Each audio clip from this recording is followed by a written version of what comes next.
Bonjour et bonsoir. C'était il y a 10 ans. J'animais alors, depuis longtemps déjà, un cinéma perdu dans un quartier modeste de Paris. J'y tenais fréquemment la caisse et parfois la cabine de projection. Un soir, j'ai vu entrer François Truffaut, accompagné d'une femme que je ne connaissais pas. Ils étaient en avance et il n'y avait guère de spectateurs encore. J'ai toujours une admiration éperdue pour François Truffaut, mais je savais trouver un ton mesuré avec lui pour ne pas choquer sa pudeur. Nous avons parlé un peu, mais en fait, je crois, l'un comme l'autre, que nous pensions à ce moment à cette femme qui l'accompagnait. Il était manifestement très heureux de l'avoir emmenée dans ce cinéma un peu différent des autres et qui devait lui rappeler des souvenirs. Et j'ai compris que ce petit voyage à travers Paris est celui que l'on accomplit avec une femme dont on est amoureux.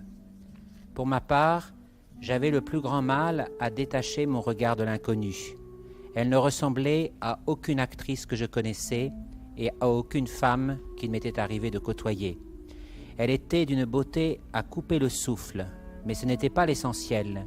Il y avait dans sa réserve, le ton de sa voix, l'incroyable chic sans affaîtrie ni vanité de toutes ses manières, quelque chose de féerique qui me ramenait dans la vie même aux plus fortes émotions du 7e art. François Truffaut perçut, je pense, mes sensations, et elle, se rendit-elle compte de quelque chose? Je ne sais pas. La séance commença, ils disparurent dans la salle, nous ne nous revîmes pas à la sortie. Après, tout fut magnifique de ce qui me parvenait d'eux, puis ce fut affreusement triste, puis elle a continué à éclairer encore, jour après jour et film après film, la première image d'elle qu'elle m'avait ainsi offert. Et ainsi, la voilà, telle qu'en ce premier jour, et assurément, lui non plus n'est pas très loin.